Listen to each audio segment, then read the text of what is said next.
So when it comes to acne, it doesn't matter what age you are, some of the most effective treatments that you can get over the counter as far as topicals withstand the test of time. Doesn't work for everyone, but really addresses acne, all stages, all circumstances quite well.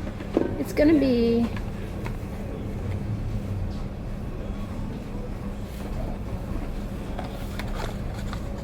benzoyl peroxide and adapalene. Together as over-the-counter treatments, this is some of the most effective that you have available at your arsenal. Not the only, all right? And these together may not be right for everyone. Maybe too drying, too irritating. Mild to moderate acne, though, in many cases can be managed effectively with just topicals that you can get over the counter. And these are robust. This is 10% strength benzoyl peroxide, which tends to be more drying and irritating in comparison to lower percentage strengths. Like, I'm a fan of 2.5. It's mild as far as the dryness, still can be drying and irritating, but as effective. And using these together, it kind of hits different angles of acne pathogenesis. You can use benzoyl peroxide actually in the morning and at night, and then put adapalene, which is stable in the presence of benzoyl peroxide. You can put the adapalene on at night. That combination is really tight for controlling acne. The downside of benzoyl peroxide is that it bleaches fabrics. So using a wash form is an alternative, less likely to bleach stuff when you just use it in the shower and then rinse it off the skin. Likewise, lower percentages, here we have 4 versus 10. 4 is as effective, less drying and irritating. However, for body acne that's really thick, inflammatory, 10% might penetrate a little better and may work a little faster, but can be more drying. And when it comes to adapalene, you don't have to get the brand different gel. There's also, Neutrogena, there's the Walgreens version I just held up, and then there's Different Gel. Different Gel is like the first brand over the counter, and then the generic branding came out.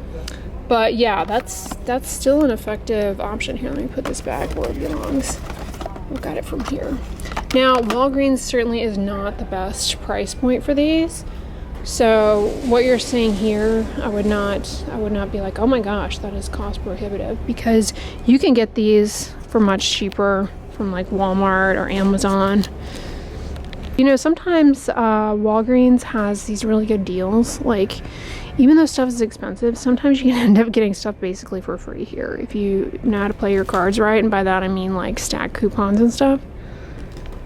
Last time we were in here together, I went through all of these Ology products. They actually look pretty promising, like a good line for tweens and teens who seem to be getting more and more into skincare at a younger age. Like the how popular Drunk Elephant was, and it was like, whoa, you do not need to be using glycolic acid serums and retinol like that when you're that young. But these are formulated, and then of course they're the acne targeting products, but these seem like decent options for that age group. Check this out. This is new from Aveeno. Skin Relief Healing Ointment, Glycerin. I might need to give this a try. 40%. Wow, I kind of want to buy this. They have a smaller one here. I may snag that. Looks really good, because you guys know it's been a year now of me doing this pretty much daily. I take that Glycerin skin protectant from La Roche-Posay. It's called Cicaplast Gel. I've also tried it with Prequel's version of that, the Skin Utility Gel. Glycerin skin protectants, 20%, whereas this is 40%. I put a little drop like under each eye and then rub it around to my upper eyelids. Amazing for especially the under eye area. Like, it just, the glycerin is very hydrating, so it plumps the surface of the skin through light scattering. Dark under eye hollows and dark circles are less obvious. Just kind of brightens up the under eye area, smooths out wrinkles, but importantly it protects the eyelid from irritants, which can get there, settle, and then get sucked up close to the skin as the muscles contract, kind of like an accordion, pulling them out tight. And so the skin protectant to the eyelids helps protect them. And I've managed to be able to put a tiny drop of that on my eyelids in the morning and work it in, like I said, and let it dry down and then put sunscreen on over and not get any pilling around the eyes. And that pairing has worked out really well for my eyelid skin needs, if you will. All that backstory aside, I am kind of intrigued to try that with this. 40%, much higher than the La Roche-Posay one. Might be stickier though. You guys, look what I just peeped. Suavimiento. Check it out. Are these fragrance free? I'm excited here. We got ceramide lotion. We've got a calming relief lotion. Yep, fragrance free. That one's fragrance free. The one with prebiotics. What about this one? $5.79, you guys. Check that out. That's Walgreens price too. Fragrance free. Fragrance free. We got here. Yep. Why is this one more? Do you get more? No. I don't know what the deal is with this being more. Why is this $7.79? That doesn't seem right.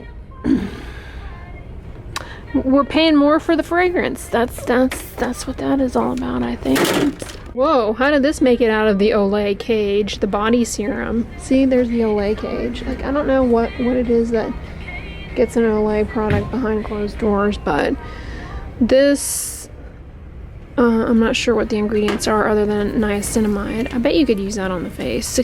What's Vaseline doing here? Making us shimmery. That looks like fun for Halloween.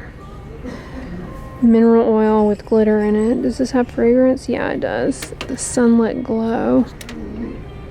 Ultra hydrating lipids. We really just care about the mineral oil, okay, Vaseline? That's really what is doing a lot of the heavy lifting.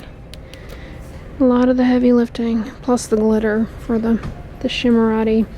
I have used these before though, these Vaseline body oils. They're kind of fun. The mineral oils. As a side note, rubbing that mineral oil stuff on the surface of the skin helps to exfoliate flakes. So if you have dry, flaky skin, you're like, how do I improve the appearance of this really quickly? I mean, any moisturizer, but some moisturizers, when you put them over dry, flaky skin, it can kind of be a little cakey, flaky. Oil will exfoliate them. All right, you guys, I went ahead and got it. So I have you perched there. The AC is blasting, but let's go ahead and try a little bit here. I'm just curious how it performs.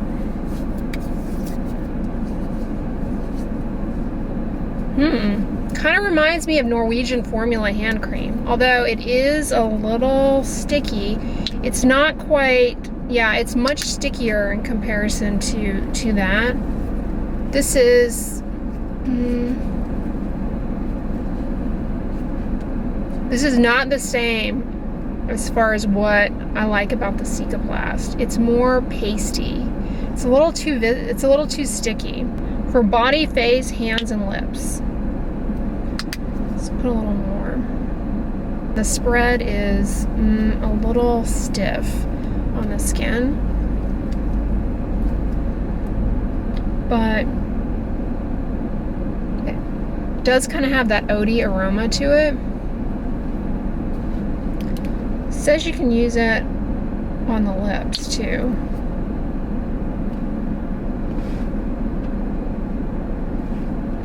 That's nice.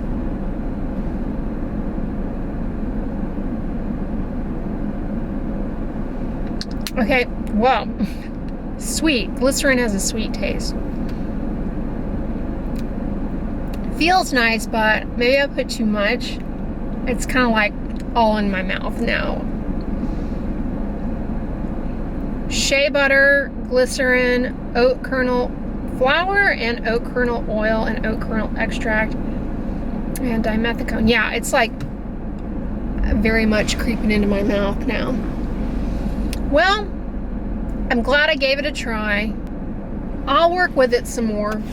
Maybe we're coming up on the end of the month, so maybe in the October Fast 5, November 1st, maybe I'll give you guys a more comprehensive final thoughts. Oh look, it's PDRN. Well, according to some brands. Seriously, some brands are rebranding ginseng root extract as PDRN because some random study out there suggested that ginseng might be a source of small DNA fragments. They just ran with that and took some random ginseng extract out of the supply closet and we're like, oh, let's rebrand this. And all these other brands you can see use ginseng in their products and don't make that claim because yeah, it's a reach. What do we have here at the TJ Maxx? A barrier repair hand cream by Valgene Labs. Ceramides, peptides, niacinamide, and fragrance. I don't know. This is interesting. A retinol daily cleansing, clarifying, encapsulated microbeads. Okay, interesting. Interesting.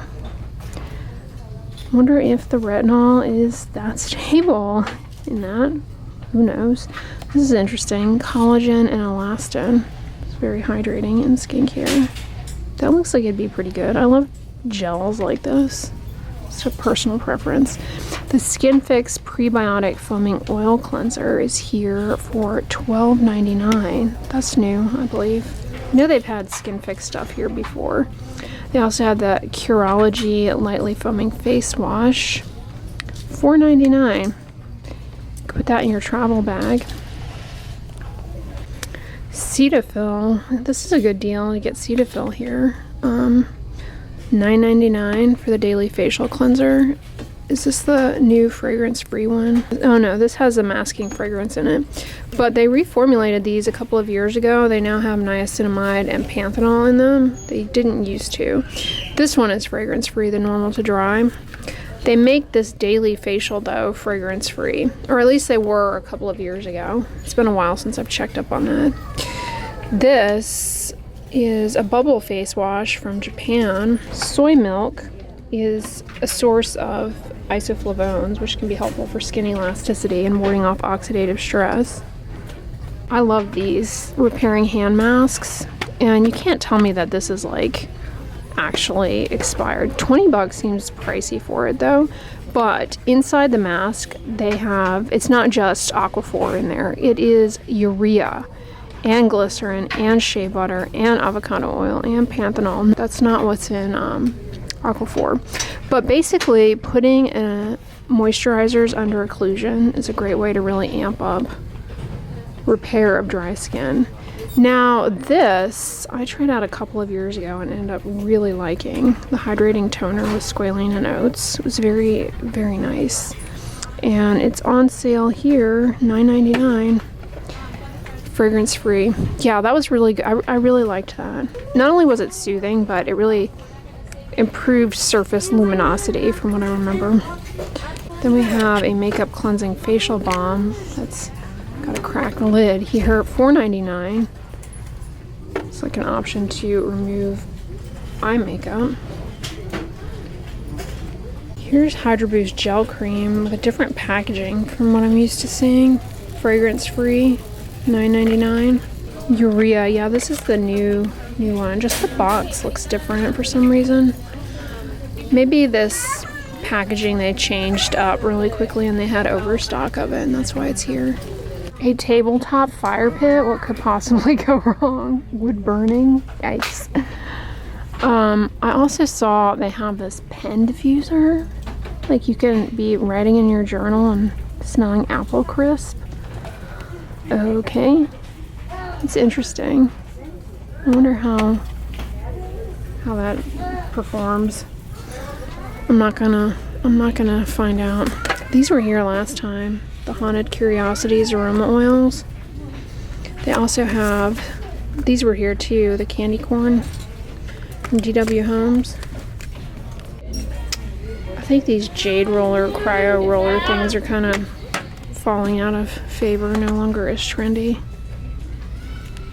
This body wash is good. Like, I mean, Dove I knew was good, right? I used Dove bar soap, the beauty bar, and the body wash for the majority of my childhood, adolescence, college years. I would sprinkle in a little tone from time to time, okay? But that was my main body wash. The cinnamon pumpkin pie scent It is such a pleasant experience. It leaves the skin, when you get into the shower, the skin already feels moisturized. Yeah, I have been really happy with it. Like I have been holding back on getting these experiential body washes from Dove because I was like, I don't know, fragrance, you don't need that. But this one, I have not been disappointed with. Anyway, coming in again tonight with the little cheek kiss that is the Abib Overnight Barrier Jelly. Did this to my entire face last night. Zero regrets, zero regrets. Matter of fact, I'm gonna come back in under the eyes because yeah, the glycerin there, I'm telling you, dark circles, much, much better. Why? Light scattering, moisture retention. I mean, topical skincare products are really not going to erase dark circles. They're just not. Dark circles, a lot of that has to do with the shape of your eye socket anatomy. The skin gets thin with age, so the underlying vasculature does become more obvious, and you get cheek descent, so you get pulling down, and it makes the hollows prominent, and you get dark circles as a result of that as well. Skincare products like retinol eye creams, they have a chance at subtly improving because the retinol over time can improve collagen, thicken the deeper layers of the skin around the eyes a bit, but you're not really gonna get rid of them completely. If there's a little bit of fluid retention under there, caffeine may temporarily depuff, constrict the blood vessels, and calm down inflammation, so that can help. But all that to say, like, don't expect much from eye creams when it comes to dark circles. They can really only do so much. And this healing oil I tried out last night for the first time from Virtue. I really like the scent. My hair today was not greasy, which, as a side note, that Paul Mitchell hair oil that I just finished, if you were too heavy-handed with that, it could kind of weigh down the hair areas. This, I felt like I was pretty heavy-handed in my application of it last night, and I did not wake up with greasy hair. I'm gonna put a little bit more up here where I get the little frizzy flyaways, kind of smooth them down. Hopefully they stay in place. So, update on my Lord of the Rings reading. I just started the Two Towers, and I'm about 100 pages in, and it's good, man. But the Lord of the Rings, the trilogy, it's interesting because it's not really 3 separate books. It is like one massive book because The Hobbit's kind of like a bit of backstory, sort of a separate lead up to book. But the first book of the trilogy, the ending of it, you're like, huh? This isn't really an ending. It's more of a pause. We need to have another book now. Let me know if I'm right about that. That's just kind of how I felt in reading the book. But I will say you just feel like as you're reading this book that it is like you were taken to another time, right? It feels like you are living in another world when you're reading this book because it's so long, it's so involved, there's so many characters, there's so much character development, there's so much importance to the characters, that you really are just like hunkered down, if you know what I mean. And I have really been enjoying reading the series. So I thought it would take me to the end of December to finish the series, and I'm thinking that's probably about right because here we are heading into October. I don't know how long it'll take me to finish this one, but I'm hoping to finish the series by the end of the year because I don't have a lot of time to read for enjoyment, but I make time because it's important. A lot of people these days are not reading, which is not good. It's not good to just like not read. Try and read a page a day if that's all you can muster. It's better than just not reading at all. Anyways, guys, I hope you enjoyed today's vlog. If so, give it a thumbs up, share it with your friends, and as always, don't forget, sunscreen and subscribe. I'll talk to you guys tomorrow. Bye.